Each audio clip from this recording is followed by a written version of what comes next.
I, there you go. Okay, All right. we're recording. Okay, I have the distinct pleasure, and I'm excited to introduce Cole Thompson. I first saw his presentation at one of his presentations at out of Chicago online last year, and I liked it so much.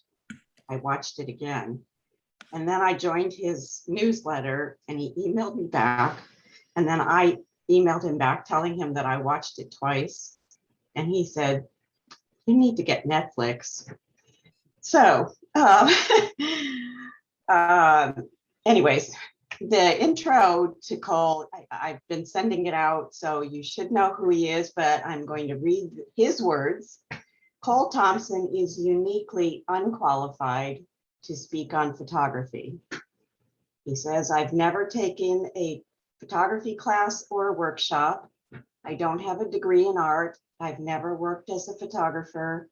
I don't have gallery representation. I'm not a Canon explorer of light, and I only have 3 lenses, and none of them are primes. Do I have any qualifications? Just one, my images. Nothing else matters." So, Cole, take it away. You're the star. Thanks very much. Thank you, Roberta. Thank you all for having me tonight. I'm coming to you from Northern Colorado, and I just want to qualify my presentation tonight with one thing. My presentation is coming from the perspective of a fine art photographer, because that's what I am. And so some of the things I say may not apply to you if you're a different type of photographer. And with that, I'd like to just jump right in. Share my screen. Okay, somebody give me a thumbs up if you see me. Good, good. Okay, thank you. And my presentation is called Why Black and White. To understand black and white, we first must examine the history of black and white. We need to undertake a comparative and historical analysis with an emphasis on the relative intrinsic value of the inherent intermodal causeways of the medium when compared to other artistic disciplines. Now, if you're shaking your head like you understood that, there's no way anyone understood that.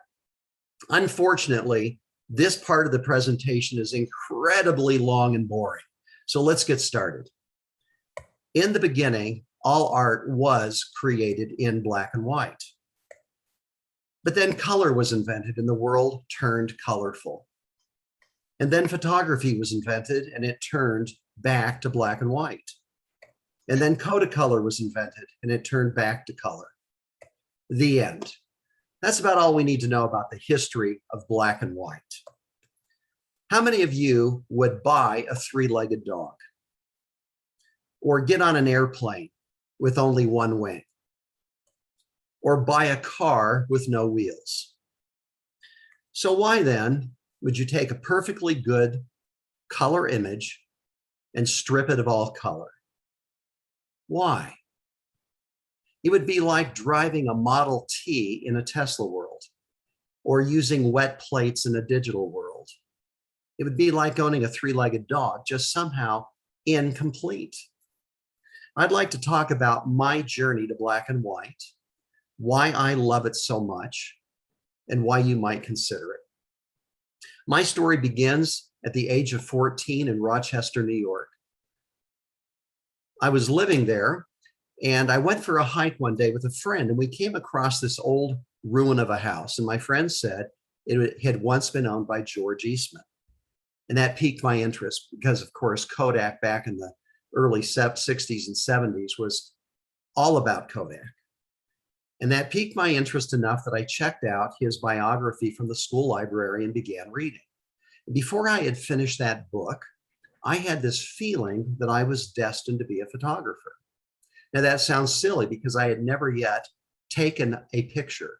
I had never yet been in a darkroom to see that magic moment when you see a print come up in the dark in the developer. And so for the next 10 years, my entire life was photography, literally. If I wasn't shooting or working in the darkroom, I was studying the works of the great masters. And there was always a certain type of image that appealed to me. They were always dark images. They were contrasting. They were images that caused a shudder to go down my spine when I saw an image that I loved. And they inspired me. And they made me want to create these kinds of images. This is my first fine art image created at the age of 14. A lot of people ask me, but Cole, why black and white? You were born into a color world. And I tell them, no, I was born into a black and white world. When I was a boy, television was all in black and white. Movies were in black and white. The news was delivered in black and white. My childhood heroes were in black and white. And even our nation was still segregated into black and white. And so I created black and white images. And perhaps those images are an extension of the world that I grew up in.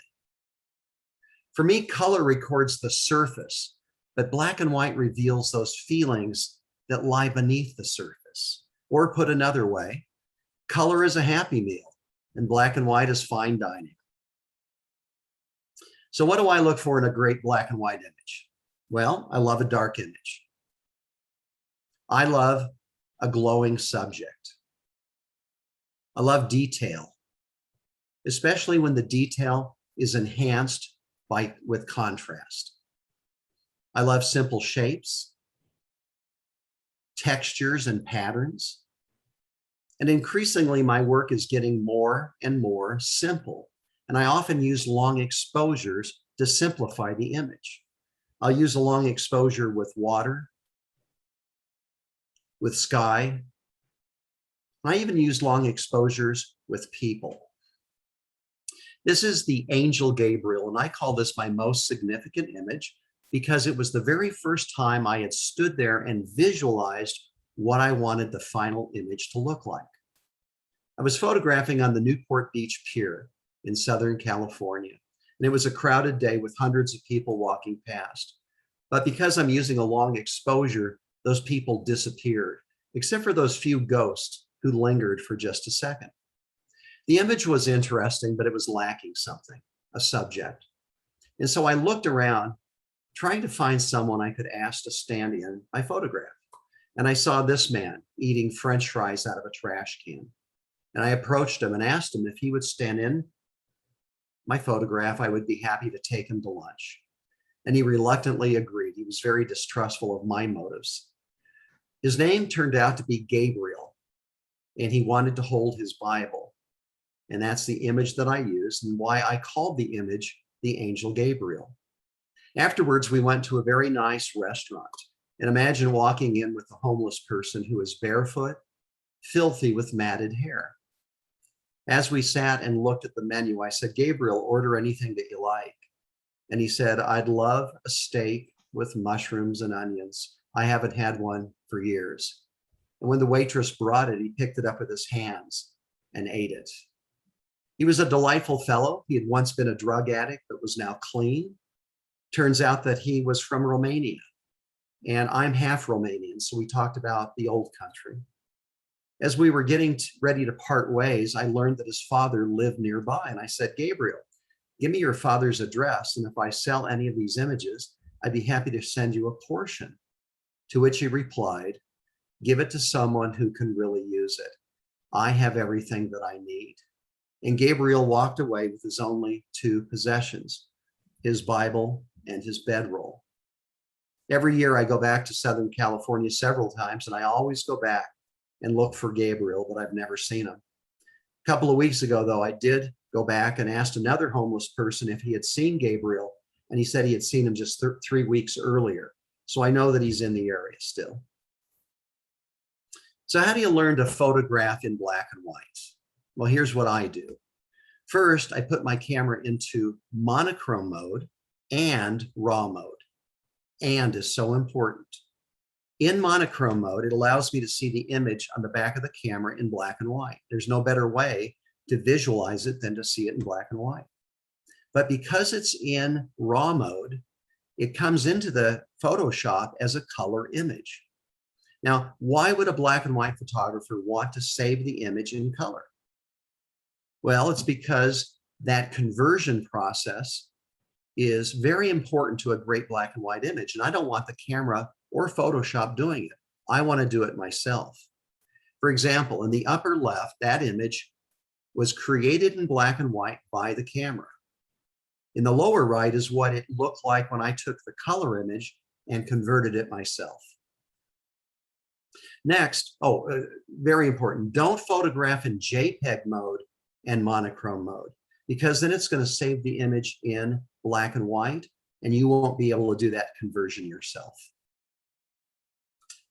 Next, learn how colors translate into shades of gray.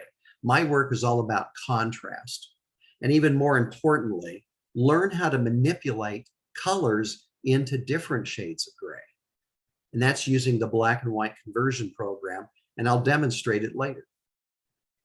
And lastly, think in terms of shapes, contrasts, and composition.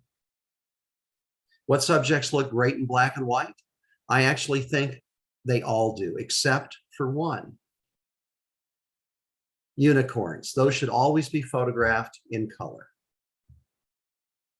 Tonight, I'd like to give you a sampling of some of my work. I'd like to show you images from each of my different portfolios.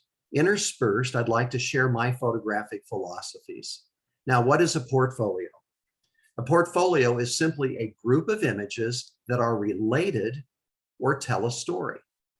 For years, I resisted working in portfolios. I called myself a photographic grazer.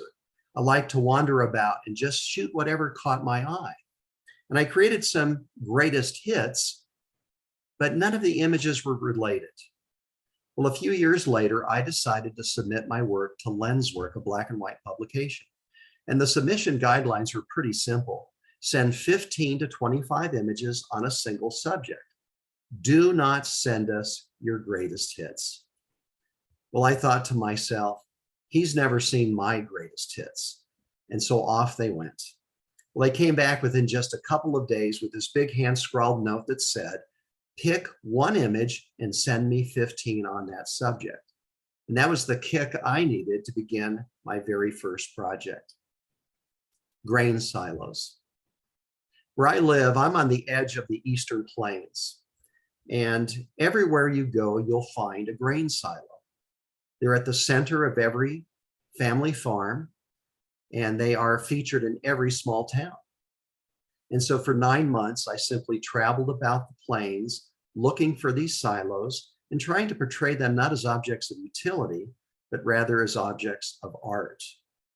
And the most important thing that I got out of that first project was I became addicted to working in portfolios. Now, when I don't have a project to work on, I'm really pretty anxious, looking for something to start anew. Now, I've heard you don't consider yourself a photographer. I don't. I now think of myself as an artist who uses photography. But for 35 years, I did think of myself as a photographer. As a photographer, I almost worshiped my equipment. I always had the latest gear and the best gear. But now as an artist, my God is the image and my camera is simply a tool. As a photographer, my goal is to document what my eye saw. But now as an artist, I want to show you what I'm seeing in my head through my vision. And there's nothing wrong with wanting to document or being a photographer. But I wanted to create images, not just document. Melting giants. A few years ago, I had heard about these incredible icebergs that came along the coast of Newfoundland. And so off I went to photograph them. It was a 9,000-mile, 1-month-long road trip. When I got there, I was so impressed with how sad this story was. These glaciers break off in Greenland, and the iceberg goes counterclockwise, taking between 6 and 9 months to finally come along the coast of Newfoundland, where they finally break up, beach themselves, rock in the surf, and then they finally break up and melt on the shore as these 30,000-year-old ice cubes. And so because I thought that was a sad story, I created these images as very dark and very contrasting. That was my favorite iceberg from the trip that almost didn't make it into the portfolio. And a bit later, I'll explain why. These are the conditions that I was actually working under, though. Very bright blue skies, pretty days. Ansel Adams. When I was a boy, Ansel Adams was my childhood hero. I tried to imitate his look, and I would even go to Yosemite and try to find out where he stood for his iconic images, and I would try to recreate them. The greatest compliment anyone could give me is if they looked at one of my images and said, "That reminds me of an Ansel Adams," and I'd beam with pride. Well, a few years later, I went to Review Santa Fe. That's where you go and take your portfolios and you show them to experts in the field with the hopes of being discovered. And as I went through the day, I finally came to the last reviewer, and it had been a very long day. He was tired, I was tired. And I showed him my portfolio, and he looked at it very briefly and then very brusquely pushed it back to me and said, "It looks like you're trying to copy Ansel Adams." And I said, "I am. I love Ansel Adams." And he then said something that would change my photography and my life forever. He said, "Ansel already did Ansel. What can you do that exhibits your unique vision?" Talk about a violent epiphany. It suddenly occurred to me, was it my life's ambition to become known as the world's greatest Ansel Adams imitator? Can you imagine me being introduced tonight as Cole Thompson, the foremost imitator of Ansel Adams photographs? Or did I have something to say of my own? And that set me on a 2-year journey to find my vision. Monoliths. Every year, about September, I go to a small beach on the Oregon coast, Bandon Beach. It's very unique because there's a 2-mile stretch of these very long sandy beaches with these incredible monoliths that just stick straight up out of the water. I just fell in love with them. So I go back every year for almost 20 years now. And every year the light is different, the weather is different, but most importantly, every year my vision is a little bit different. And I always come home with something a little bit different. Now, vision, what is it?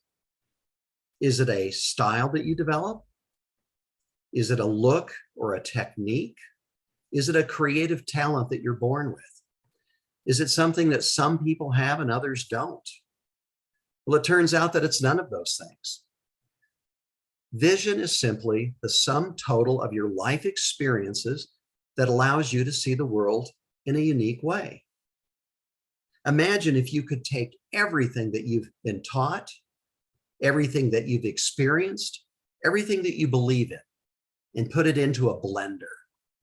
And take that mix and then cast lenses that you then saw the world through. And what you see through those life lenses is your vision. Vision is not learned or developed. You can't take a course on vision, come out with a certificate in your vision, but rather it has to be discovered and followed. Now, the reason I say discovered, because the most important truth I learned about vision is that we all have one. In fact, you can't not have a vision. Why is vision so important? Because it's the difference between an average image and a great image. It's what puts your mark on the image and gives it life. Trees from a train. In the 1970s, I lived in Alaska, and sadly, I never returned, never went back for a vacation to visit old friends, to take my family. And so in October of 2019, when a friend called me up and said he had a 2-for-1 ticket deal, and did I want to go to Alaska with him, I jumped at the chance. I didn't really know what I wanted to photograph there, but I knew I wanted to take the train ride from Fairbanks to Anchorage. It's a 12-hour ride through the most rugged and isolated parts of Alaska. And we were so lucky because on that day we had a little blizzard.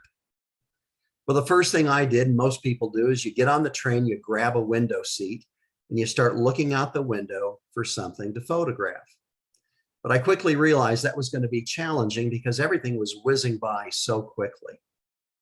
Next, I went between two cars and I opened up both doors so I could photograph out each side of the train. And the most obvious subject were the trees. So first I started panning with the trees. Then I thought to myself, what would happen if I were to use a long exposure and pan with the trees? And I started getting this incredible effect, this swirling motion that I didn't understand. And for the next 12 hours, I just played with different settings and techniques to learn how to control this swirl. It wasn't until I got home that I fully understood what was happening. You had the motion of the trees, the direction of the train, the panning of the camera, but the real key was the shutter, the focal plane shutter that most of our modern SLRs have. It was moving from top to bottom, and it caused this swirling motion. And sometimes it was a 360-degree swirl. This image was on a recent cover of Lenswork. So how did I find my vision?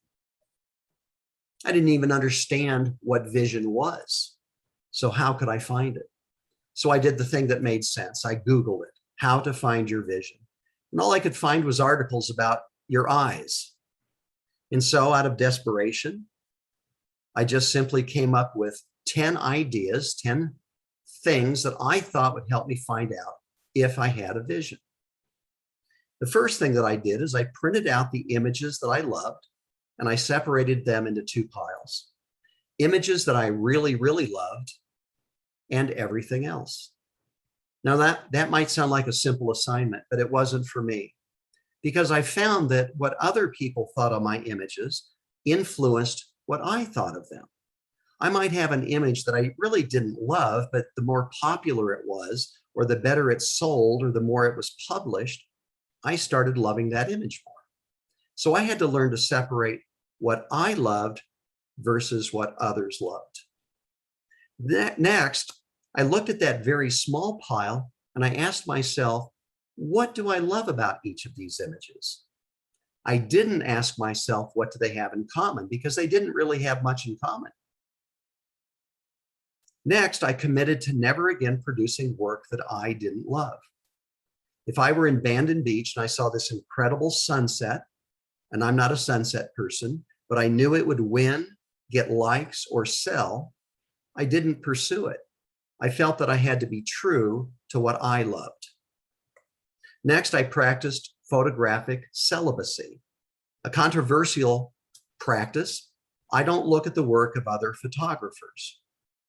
I reasoned that if I was going to find my vision, I needed to stop immersing myself in other people's vision. I used to spend so many hours looking at other people's photographs, and all it did was cause me to copy their look or copy their images. Next, I had to change my mindset from photographer to artist. I had been a photographer for so long that I thought it was a photographic sin to manipulate an image. But as an artist, that's what I needed to learn how to do and be okay with it. And then one of the hardest things, I had to stop caring what other people thought of my work. And it took me 2 very long, very hard, gut-wrenching years to finally find my vision. Now, to kind of illustrate what vision looks like, I'd like to show you some before and after images. The before image will represent what I saw with my eye, and the after image, the vision that I had for it as I stood there. And let's start with the angel Gabriel, since that was the very first time I'd exercised that vision. As I stood there on that pier that day, I had an image in my mind of what the final image would look like.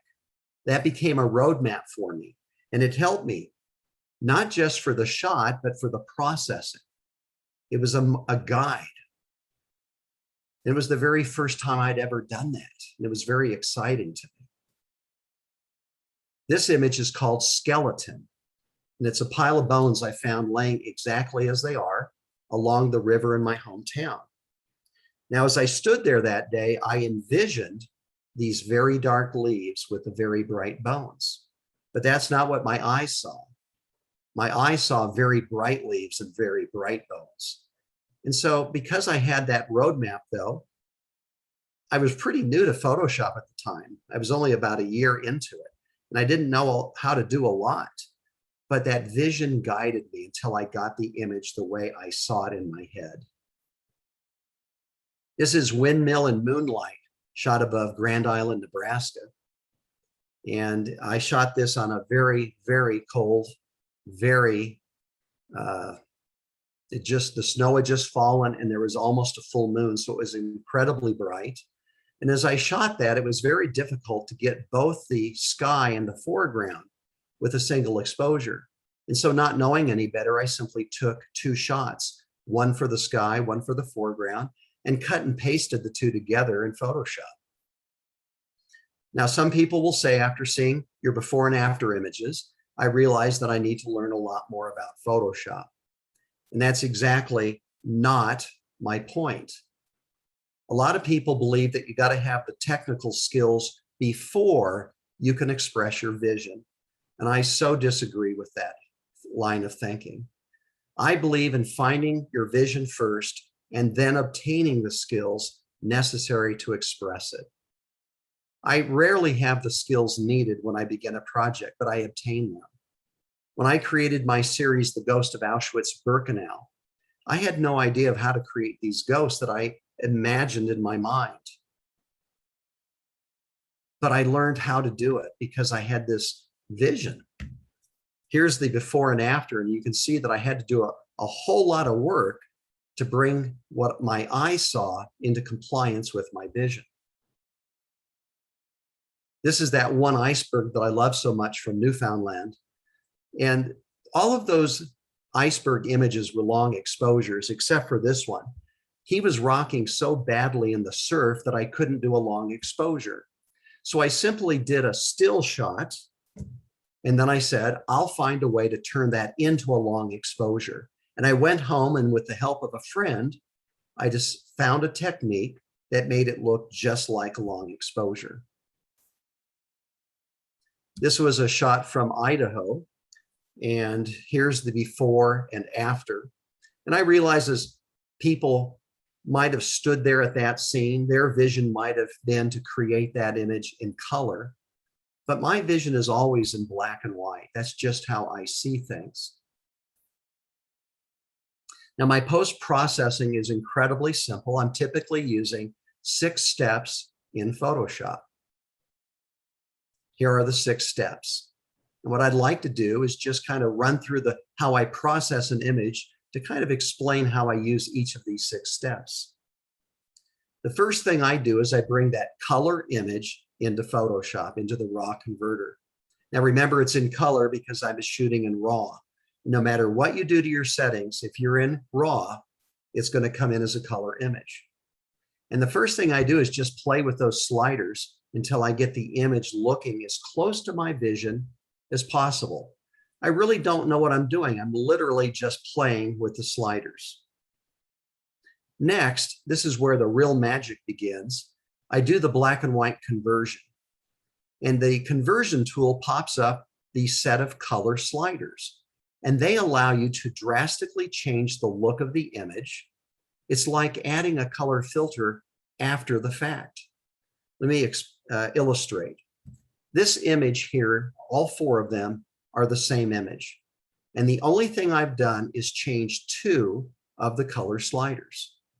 Look at the drastic differences in the lower right one where the sky is black compared to its left where it's almost white.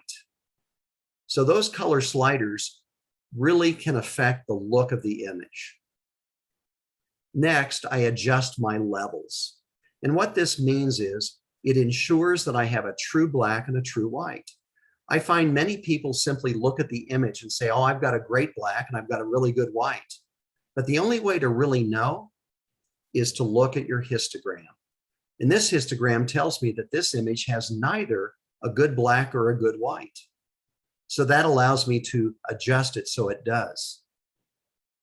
Next, I dodge and burn. Now, for you, those of you who worked in a darkroom, you probably know what I mean.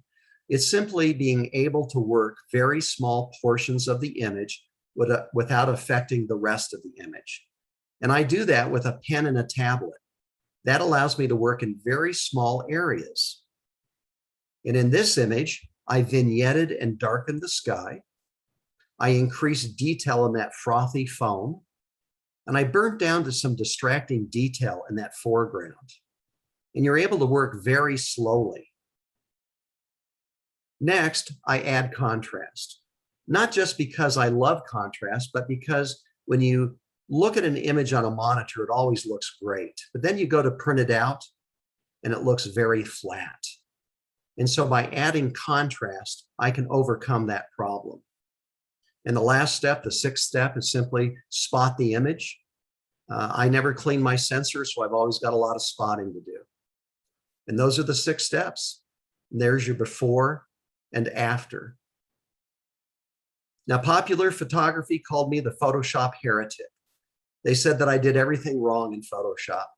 And the truth is, I was always so embarrassed at my very simple technique, I would never let my friends watch me work. I was too embarrassed.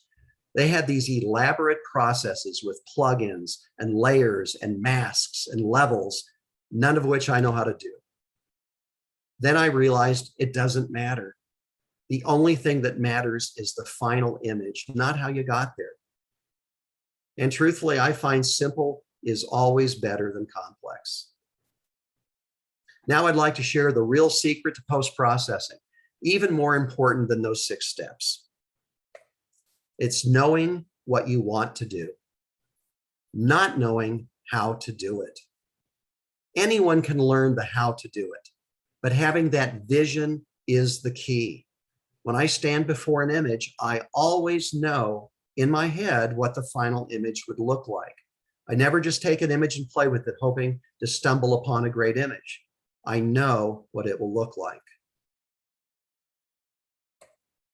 Isolated.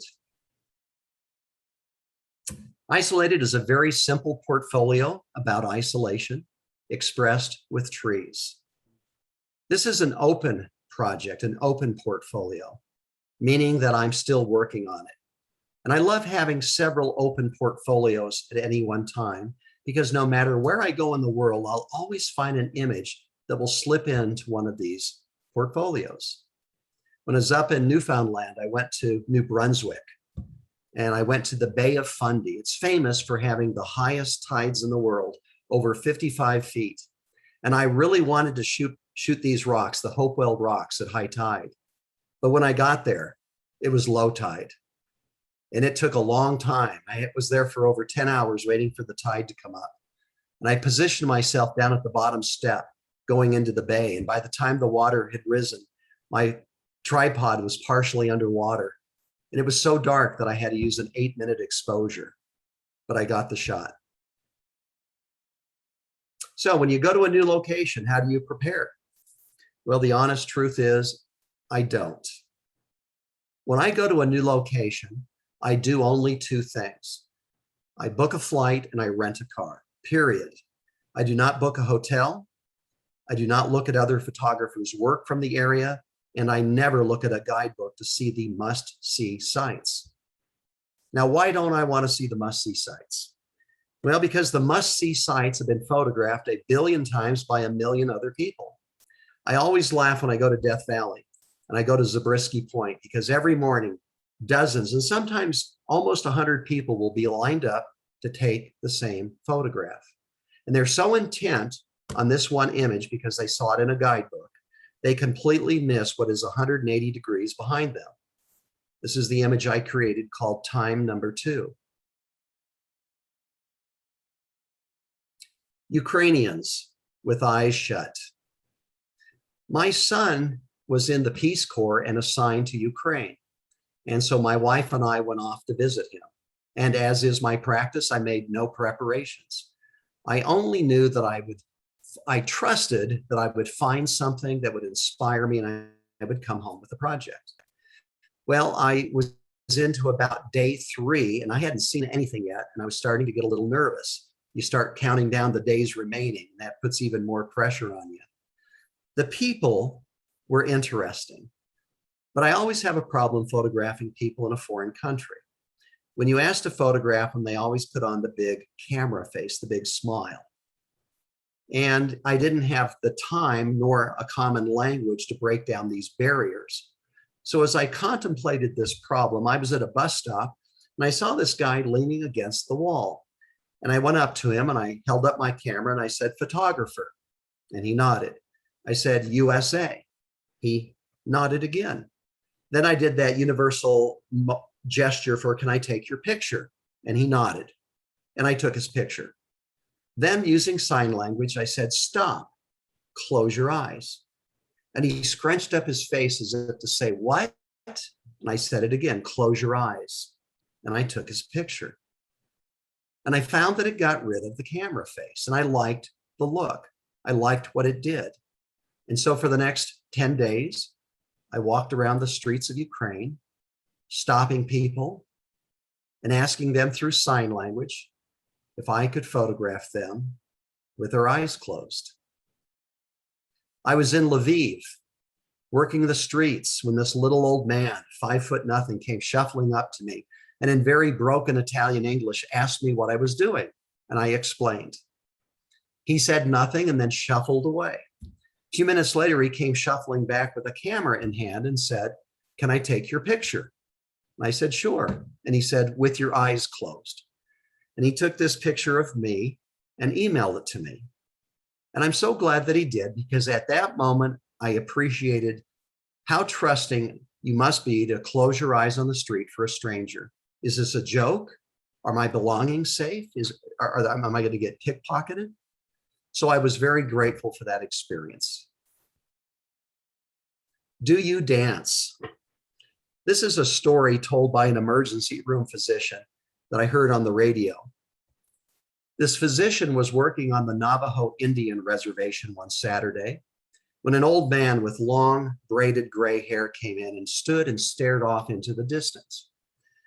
Well, the physician grabbed his clipboard and went up to him and said, "Can I help you?" And the old man said nothing. He just kept staring off into the distance. And the physician, just a little perturbed, said, "Look, I can't help you if you won't talk to me."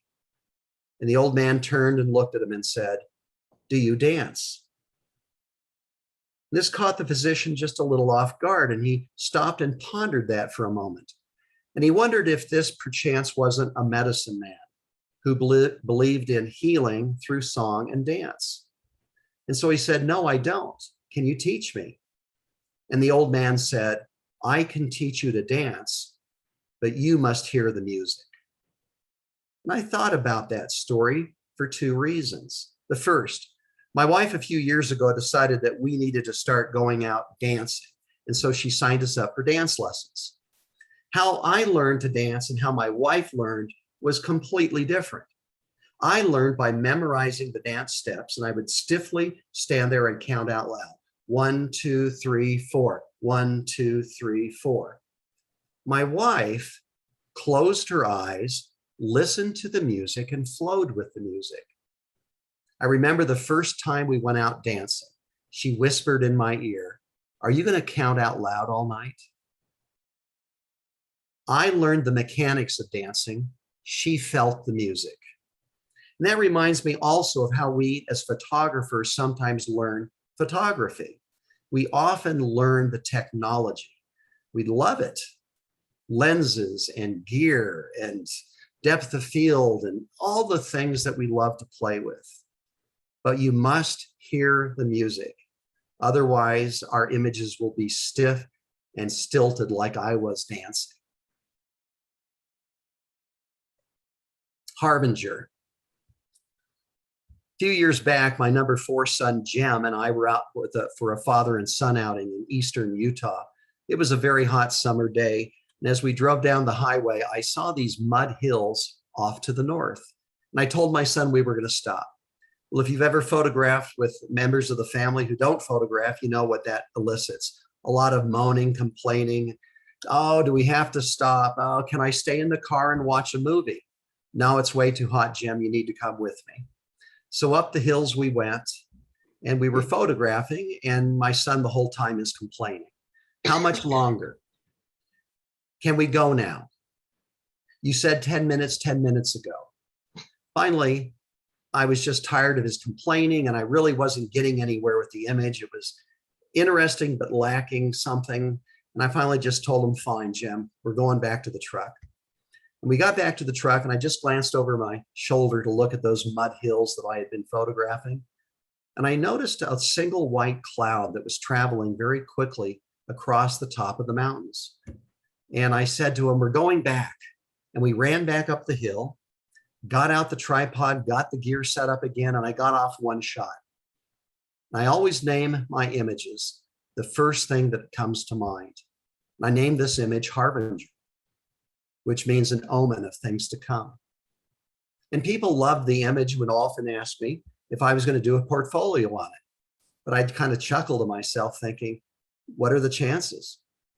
What are the chances I'm going to find solitary clouds over interesting terrain? But as I have been aware of them, been looking for them, I found them more and more. And I found them from all over the world. And this is my favorite project, which again, this one also appeared in Lenswork. Now I lay in this field for over 2 hours waiting for this cloud to center itself over that windmill, and it never would. And it was there I learned there were two types of clouds, ones that move and ones that stand still and form and dissipate, form and dissipate. And I'm glad this one didn't center itself. I think the image is better off center like that. So how important is equipment when creating an image? Well, not nearly as important as we think, and certainly not nearly as important as your vision. A story.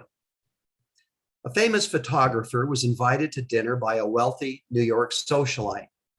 She greeted him warmly at the door and said, "I love your work. You must have a fabulous camera." He said nothing. At the end of the meal, he thanked her profusely and said, "That was a delicious meal. You must have a wonderful stove." Now, none of us for a moment would believe that a great stove made a great meal. So why then do we sometimes act as though our equipment is the key to a great image? If only I had this camera, that lens, this sensor, this gadget. If I had to choose between the world's greatest equipment, but no vision, or a simple Kodak Brownie and my vision, I'll take the Kodak Brownie, because with it, I know I can create great images. When I was in St. Petersburg, Russia, I spent the entire afternoon photographing these trees at the Winter Palace. And when I got home, I was so disappointed because none of them turned out the way I wanted or hoped. Then I remembered I had taken a single shot with my iPhone, an 8-megapixel small sensor camera. And I took that image, cropped it and worked it, and came up with this image. Equipment is not as important as we think it is. Moai standing. When I was 17, I read the book Aku Aku by Thor Heyerdahl and just fell in love with both his adventures, but in particular, Easter Island. And so a few years ago, when my wife and I were creating our bucket list, I just happened to say out loud, I'd love to go to Easter Island, but of course that would be impossible. And my wife, not knowing any better, said, why? Why would that be impossible? And so the next year, off we went. While there, I created 3 portfolios, and Moay standing is the first. On Easter Island, there are over 1,000 Moay, but only 30 still stand. And they stand on these sacred altars called ahus. And so this is a rather small portfolio covering the 7 ahus and the standing Moay. This has the tallest Moay on Easter Island. He is over 35 feet tall. And he was even taller when he had his top knot on. And to give you a sense of scale, there is a horse standing next to him. One thing that I always do when I go to a new location is I get to know the dogs. I'm a dog lover, and I feel that I can get to know the people by getting to know the dogs. For example, in Moscow, you would never, ever pet a stray dog because you will get bit and you will be getting rabies shots. My son can attest to that. But in Easter Island, all of the dogs are strays, and they are all very gentle and docile. They hang around the ahus. They wait for tourists, and then they beg for food. We fell in love with this old guy. We named him Graybeard, and we would go by twice a day to feed and water him. Cole's rule of thirds. I was exhibiting in Boulder, Colorado, and it was opening night, and a woman came up and stood next to me, looked at one of my images and said, "You know, that doesn't follow the rule of thirds." And then she pointed to another and she said, "And you should never put your horizon on the center line." And I looked at her, astonished that she couldn't see my images. She could only see rules not followed. So sort of in jest, I created my own rule of thirds, which states, a great image consists of 1/3 vision, 1/3 the shot, and 1/3 processing. But it is the vision that is driving the shot and driving the processing. For years as a photographer, I only focused on the technical. I was out of balance. And what I created was technically perfect, but soulless snapshots. Helen Keller said, "It's a terrible thing to see and have no vision." The lone man. A few years ago, I was in San Diego at La Jolla Cove photographing. It's one of my favorite locations because I used to dive there every weekend. So it was natural for me to photograph there as well. And I was at the children's pool. It's simply a stone jetty they've built to protect the children from the waves. And I wanted to do a long exposure that would contrast the motion of the water against the stillness of the jetty. But there were so many people out on the jetty that day that I just couldn't get a break. Finally, out of frustration, I just went ahead and started to photograph. And when I looked at that 30-second exposure, most of the people had disappeared because they were moving, except for that one fellow who stood there still for the entire 30 seconds. And I realized I had seen that before, that body posture, that stance, that stillness. When people stand on the edge of the world and they look out at the great expanses, they become very still and very pensive. They think about things greater than self. Where did I come from? Where am I going? Do I matter? Is there a purpose in life? And I call that moment when they are there alone with their thoughts, the lone man. And people will ask me all the time, how did you get them to stand still for 30 seconds? They don't even know I'm photographing. They just become still. And this is one I created in Death Valley just before the pandemic hit. This is one of my favorite lone man images. This is from the Faroe Islands, and that's my daughter-in-law up on that cliff. And I'm on an equally high cliff, literally on the edge. And I'm terribly afraid of heights. And I was so nervous because my son and their daughter and she were all up there on that cliff. And every year, a number of people fall to their death in the Faroe Islands because of the great heights and no handrails. A lot of my friends love to engage in these deep topics, these esoteric discussions, such as what is art and what is fine art. And I just wanted to weigh in with my thoughts. Who cares? I only ask myself two questions. Do I like it? And would it look good on my wall? A few years ago, I had a high school senior approach me, and she wanted me to take her senior portrait. And I was about to tell her that I wasn't that type of photographer.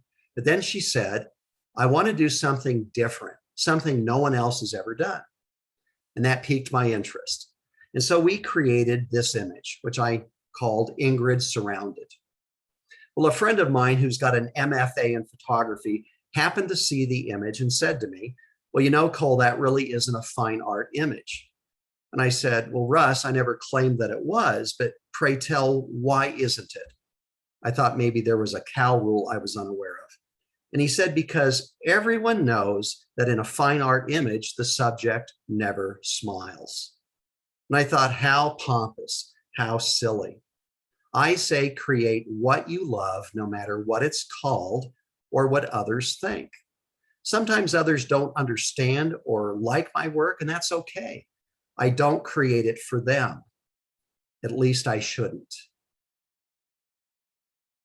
Power lines. And this is an example of a project that I never pursued for many years because I thought it wasn't fine art. I created my first power line image in San Francisco probably 15 years ago, but feeling that it wasn't a fine art subject, I let it sit. Well, about 5 years ago, I created my second one in Minneapolis. And then I just decided I don't care if others appreciate it, if it's art or not. I just love photographing power lines. And so it's now an active project, one that I'm currently working on. And what I love about this project is you can go anywhere to find these power lines and power towers. This is my most recent one taken in New Mexico during the pandemic, the height of the pandemic. And everybody likes to guess what that is, and no one has ever got it right. A lot think it's like an oil gusher or something, but it's actually a long exposure of a power plant that's just over the hill. And I stood there for about 2 hours trying to get that plume just right. And every time the plume would be really good, the wind would come along and blow it. And so it took me 2 hours to finally get the plume that I liked.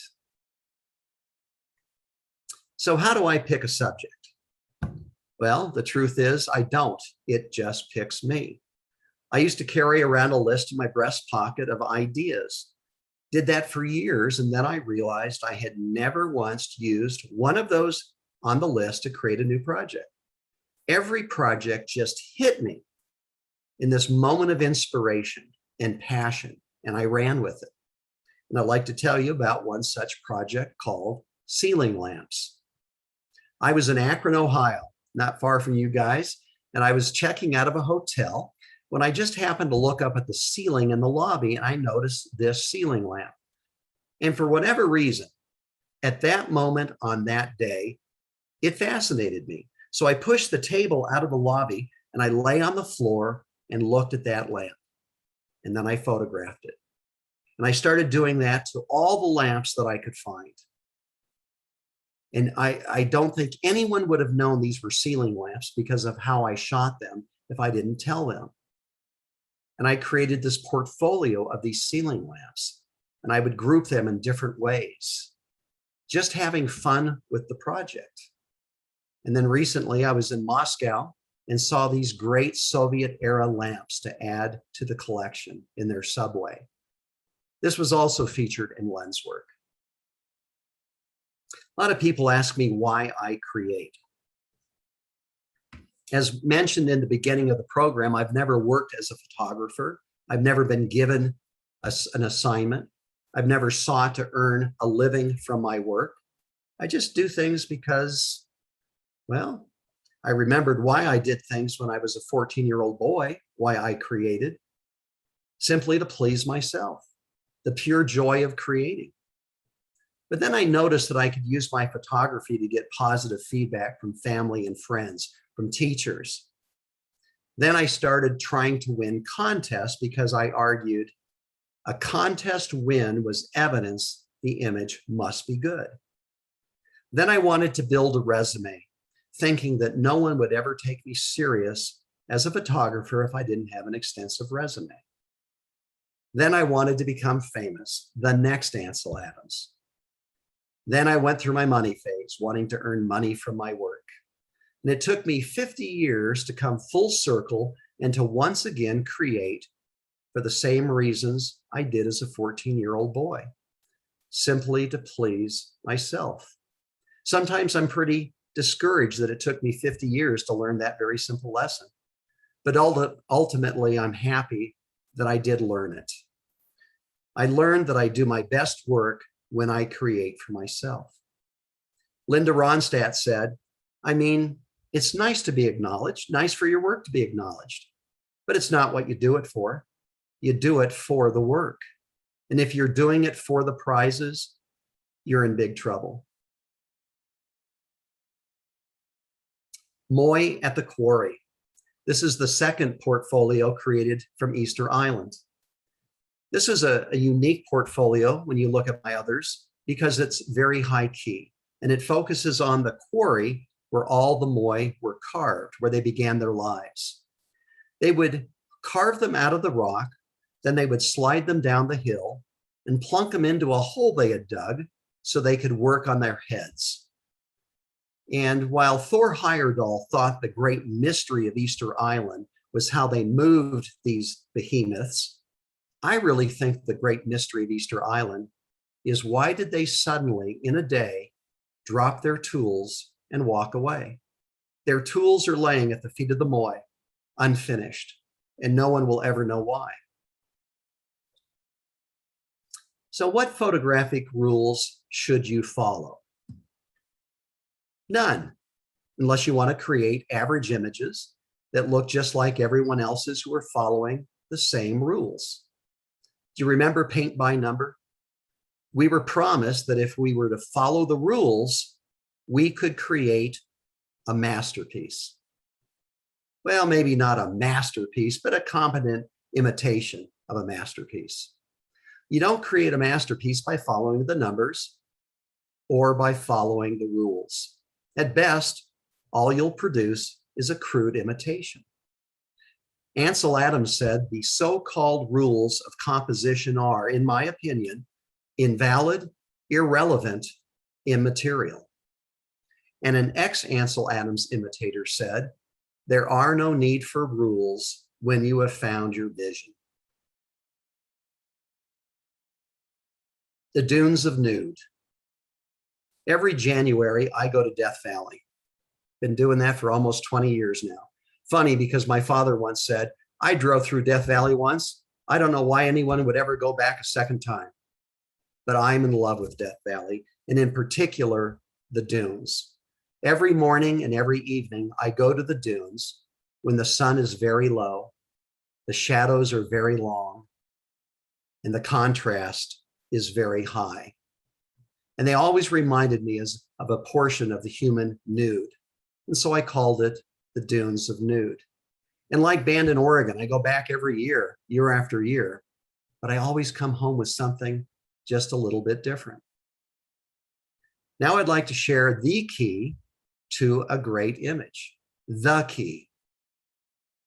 It's not your camera or how big your lens is. It's not what settings you use, and it's certainly not your location. It's not the software that you use or the rules that you follow. It's not how long you've been photographing or what your title is. The key is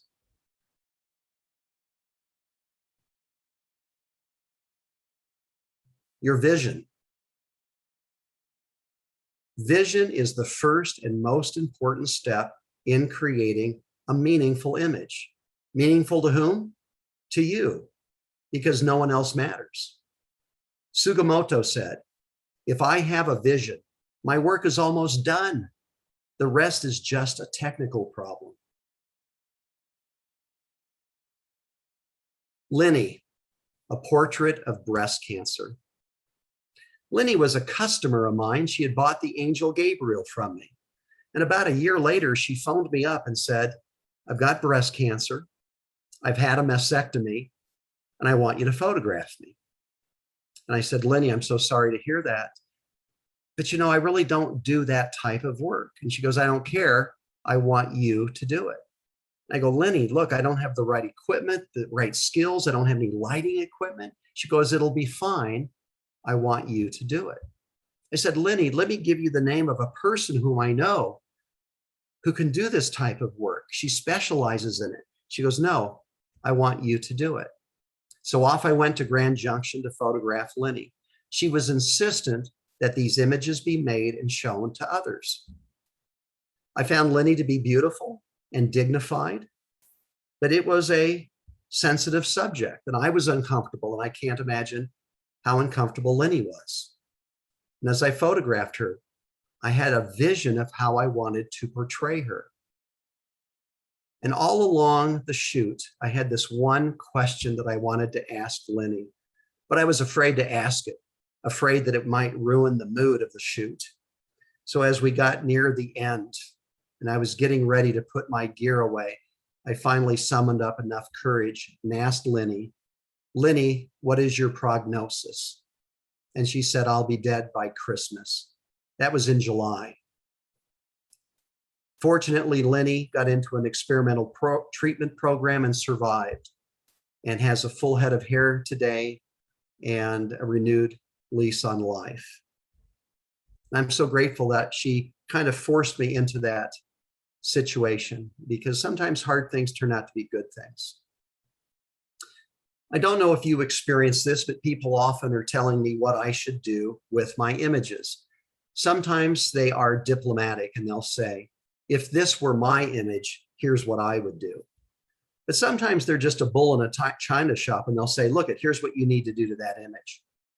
I say, don't follow other people's advice, not about your vision. When I created the angel Gabriel, it was the first time that I had that vision and executed it. And I was so proud. And I had a mentor at the time, and I showed her the image. And the first words out of her mouth were, don't center the subject, Cole. I'm always telling you that. Don't center the subject. And I was in a quandary.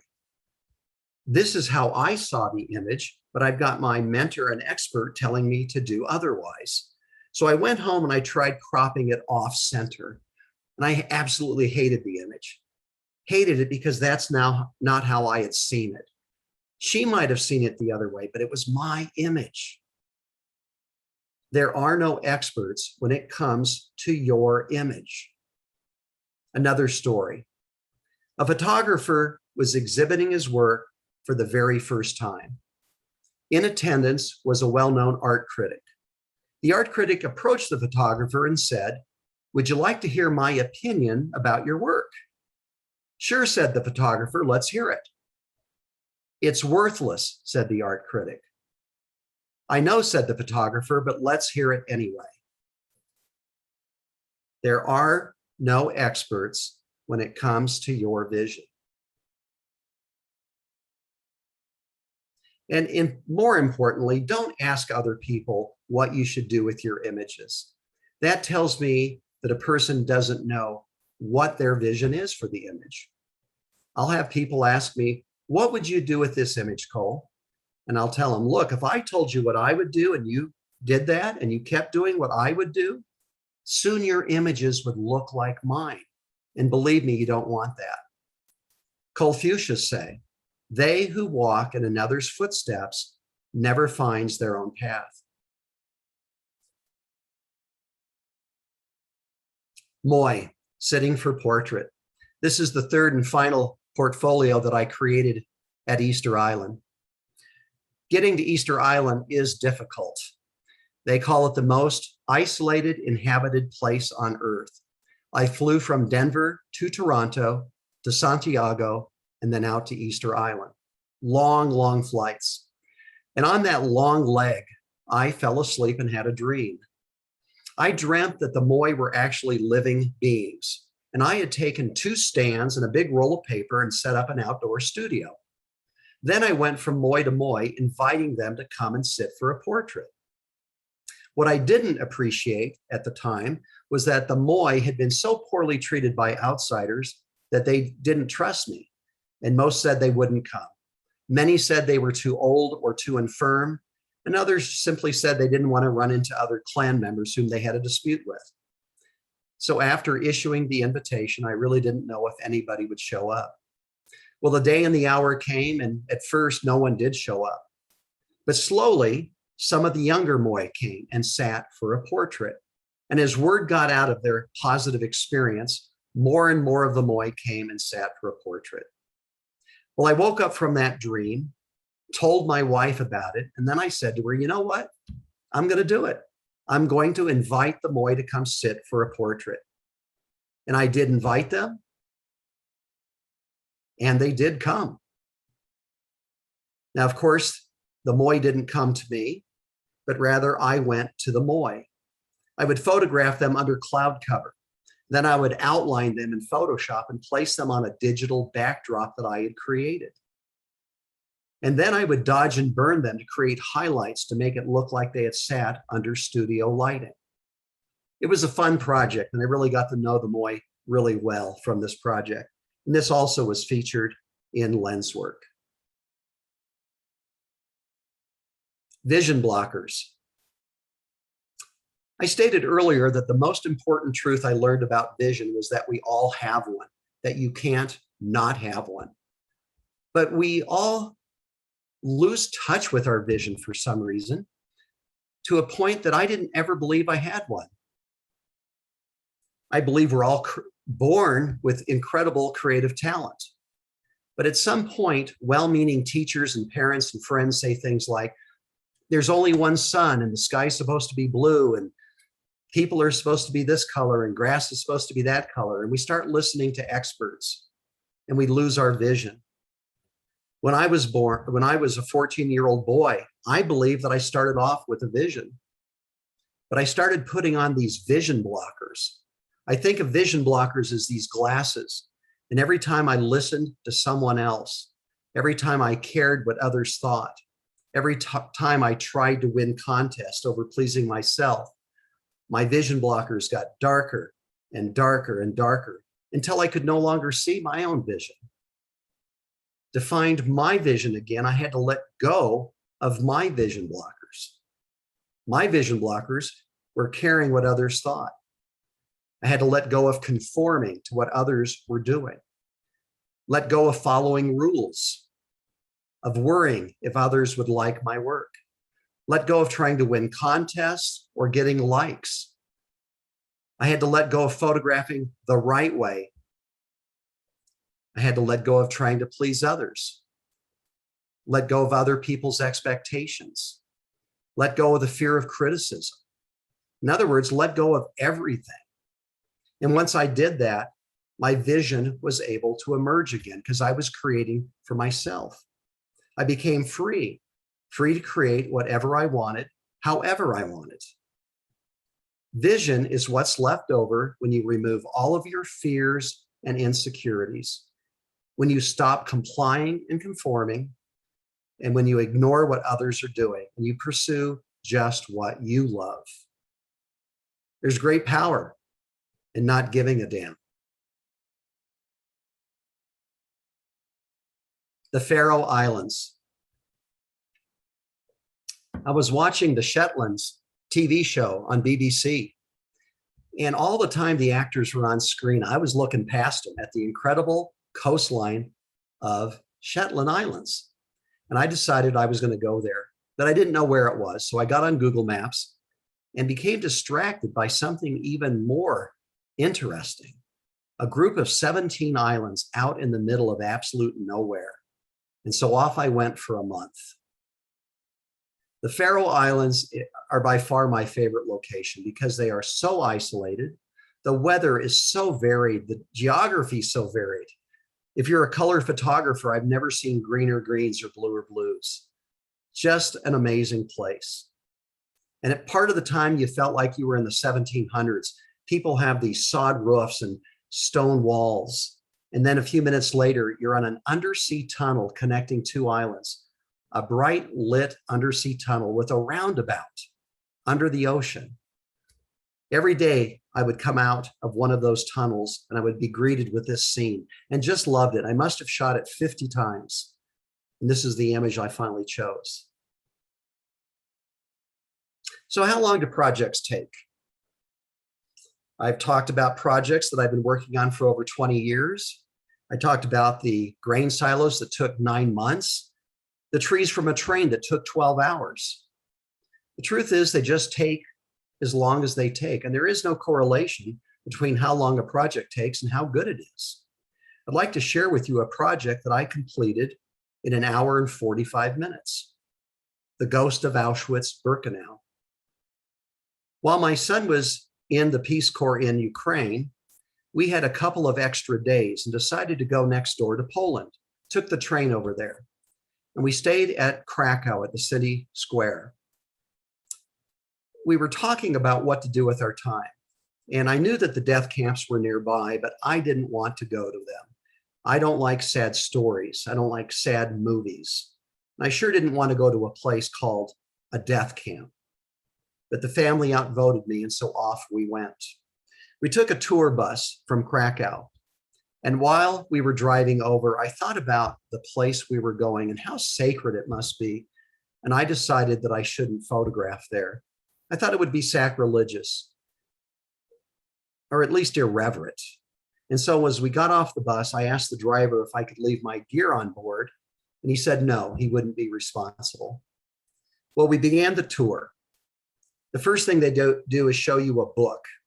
On the left, a beautiful black and white photograph of each person. Beautiful black and white photograph. This photographer was skilled. And on the right, everything about that person, their family name, their possessions, their profession, everything. And in that first 5 minutes of the tour, my head is starting to spin.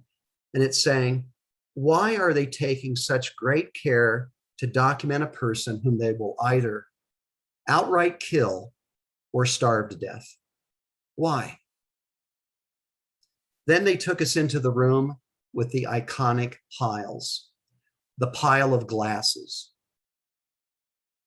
the pile of human hair used to create mattresses and pillows, and the one that got to me, the pile of human bridge work, yanked from the mouths of the dead. And at that moment, I just couldn't breathe. I'm not claustrophobic, but I just couldn't breathe. And I signaled to my family that I was going outdoors and they should continue the tour. And once outdoors, I just walked slowly, looking down at my feet, trying to catch my breath. And as I looked at my feet, I began to think about that, my feet, where they stood. Who else had stood in these same footsteps? Who else had walked this same path on the way to the gas chamber? And then I began to wonder, metaphorically, if the spirits of those people who lived and died at Auschwitz-Birkenau still lingered. And then I just had this thought that I needed to photograph their ghosts. And so I began photographing the ghosts of those people who lived and died there. Using the other tourists at the camp and a long exposure, I turned them into ghosts. There were two challenges. The first, I had only 45 minutes left at Auschwitz, and then we would have 1 hour at Birkenau. So I literally had to run from location to location to get the shot. The second challenge, besides not really knowing how to create ghosts, was that I would set up my tripod, and then the people there were so polite, they would move out of the way, not wanting to ruin my shot. And so I had to very quickly devise a technique that allowed me to get it. So what I would do is I would turn my back to the camera. I would get on my cell phone and play the part of the loud American and speak very loudly into it. And then once people had moved back in, I would use a remote shutter release to get the shot.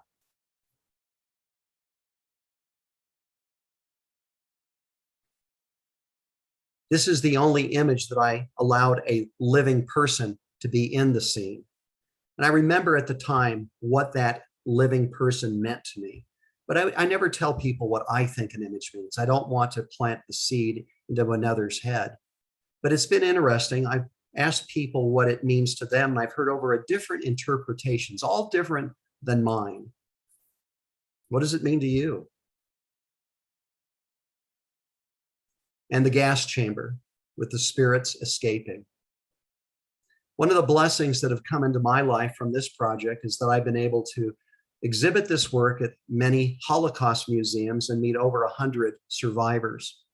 I was exhibiting this work at the Dallas Holocaust Museum when I saw an elderly woman being pushed around in a wheelchair.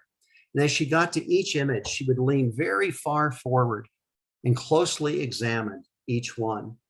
So I went up and introduced myself and I said, "Hi, my name is Cole Thompson, and these are my images." And she raised this bony finger and it was shaking. And she said, "These are my images." Edith Molnar had survived Auschwitz-Birkenau. And I couldn't imagine what it must be like to see those images and those ghosts. I was also privileged to speak to over 100 survivors at the Simon Wiesenthal Center in Los Angeles on the anniversary of the liberation of Auschwitz-Birkenau.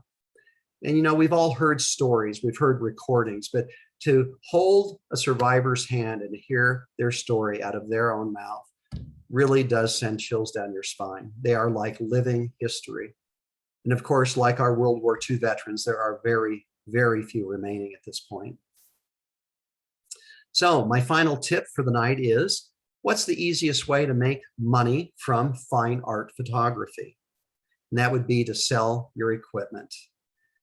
There's not a lot of money in fine art photography, but I don't do it for the money. I do it as a form of expression.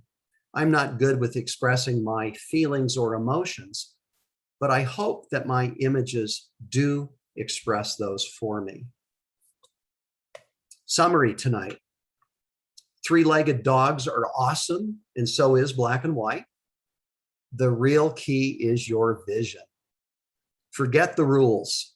And if you got new members coming into your club, help them not focus on the rules. Don't follow other people's advice, not about your vision. Let go of your vision blockers and listen to the music. Thank you. I'm going to stop my share now and invite questions, or more appropriately, any comments that you might have. Okay, Please Had a great presentation. Everybody should unmute and give him a great applause. Oh, thanks, Neil. It was great. Yes, I really enjoyed it very much. You inspired me, my man. You did. black and Thank white. you. Love you. I hope we can get this, that we can get it on and replay it through the club. Thank you very much. You're the best I've ever heard in my life. And I know you have inspired this club tremendously. Thank you very much. Best Thank you, black and Bill. white one I ever Thank saw. you. I'm sorry, Joe, did you say something? I said it's the best black and white presentation I've ever seen. Thank you, Thank you. thank you. Comments or questions? Yeah, my name's Jim Rzakowski, and on those ghost exposures, do you remember about the time your shutter speed was about 2 to 5 seconds or a little longer? It depends. You said it was Jim? Yes. Jim, it depends on the angle the people were moving in relation to the camera. For example, if they were going across my plane, they were very short exposure. They could be maybe a half second to a second. If they were coming straight at me or straight away from me, they could be a longer exposure. So I never could have done this with film because I wouldn't have had that immediate feedback digital brought. So Right. on most of those images, I would have to take 3 or 4 or 5 until I got it right. If you ever go to St. Augustine, Florida, they have ghost tours in the evening. Yeah. I know one time I was trying it, but people weren't moving. And That's I the was trying to problem. figure out how can I get a ghost in? Yeah. Yeah. The people aren't really a part of this. So somebody might stop and then it ruins it. Yeah. But again, great talk, great speech. I Thanks, Tom. agree. It was probably the best I've ever heard, even though I've heard Ansel Adams. So in person. Me too. I actually met Ansel at a press check in Fullerton once, and I got a print of his hanging on my wall from that chance encounter. Wow. Lucky man. Other comments or questions? Well, if you ever come to Columbus, Ohio, I have a bed for you for as long as you want to be here and photograph us. Thank you very much. Thanks, I Neil. really, really appreciate it. You've inspired me a lot. Thank you. Thank you. You already know how I feel, but I'll say it again. It was wonderful to see that again, because I didn't see it before. And even though I have Netflix, I will probably watch it again. I will. Well, thank you, Cole. It was fabulous, really, really inspirational, and I appreciate you being here. Thank you, Roberta. I was thinking the same thing, Roberta, that I know, Cole, this is something I'm going to go back and watch again. I just, I'm kind of speechless a little bit, which is unusual for me, but very, very, very inspiring and wonderful talk. Thank you so much. I think this has humbled all of us. Well, he put it in such understandable terms. Cole, you made it easy for everyone, I think, to understand what your vision or how we should find our vision in taking our photographs. It versus being a truly technical presentation. It was so down to earth. I really, really enjoyed it. Thank you. Yes, what everybody has said. Thank you, Fabulous. Pat. Yeah, cool. I really appreciated what you were saying about vision. And I've thought a lot in terms of my own work about pre-visualization and seeing what I want to see, what I call in my mind's eye, kind of before I take that image. Yeah. I feel Yeah. like lately I've kind of wandered away from that as I've done some other stuff, and hearing you talk about it really kind of centered me and brought me back to trying to find my own vision. So I really appreciate that. Good. Good. Thank you, Ken. And Cole, to go back on those ghost images, because you're outdoors and it's daylight, we're using a neutral density filter of any type, or how did you get, maybe like Yeah. a 5-second exposure? Yeah, I make extensive use with all of my photography with neutral density filters. I've got let me tell you the filters I've got. I've got a 5, a 10, a 13, a 15, a 20, and a variable. And the variable is what I used there at Auschwitz because it allowed me to open it up so I could see and compose and then stop it down to get the longer exposure. That was another key to being able to do that project in 1 hour and 45 minutes. Who makes that filter? Stingray or? Stingray makes a copy, and so does so many other people. Breakthrough Technology, I think, has a variable also. Okay. Thank you. You bet. Well, and I would love to give a print away tonight. I always like to give away a print of the Angel Gabriel because that's such an I'll important take it. message for me, the vision thing. So how I do that is I look for the person who's got the closest birthday to today. And do we perchance have any birthdays today? Okay, anybody who's got a birthday a few days before today or a few days after today? September I know of 26th. one. September 26th. September 26th. Sherry, what do you got? October 8th. October 8th. That's what's today, the 4th? That's 4 days away. Anybody can beat 4 days? I know we got somebody else in here who had a I birthday. do too. I know a person. Yeah, well, mine is the 29th, but that would make it 5 days. 5 right? days. Yeah, so Cherry, Cherry. Is it Sherry or Cherry? Cherry, like the fruit. I like the fruit. Cherry, happy birthday. Thank you. If you will email me with your mailing address, I will send a print out to you. Thank you so much. You bet. You bet. oh, I'm jealous. Now I'm gonna have to buy one. Thank you all for having me, and thank you for your comments. And I wish you well for finding your own vision and bringing happiness to yourself from your photography. Thank you so much. My doors are always open to you. Okay, thank you so much, Neil. Thank you. It was an excellent Very presentation. inspiring. Now, Neil, if I come and stay with you, do I have my own bed or do I have to share a bed? I've got a 3,000 plenty of square beds. foot house, and I'm the only one in it. Okay. And I cook German, so you gotta deal with that. Thank you all and good night. And I can bring an Nice. Italian Thank you. in once in a while. Thank you so much. It was Okay. wonderful. Patient. Bye-bye. Bye. Yeah, Thank you, Cole. That was great. Thank you very much. Good night. Wonderful. Thanks, everybody. Good night, folks.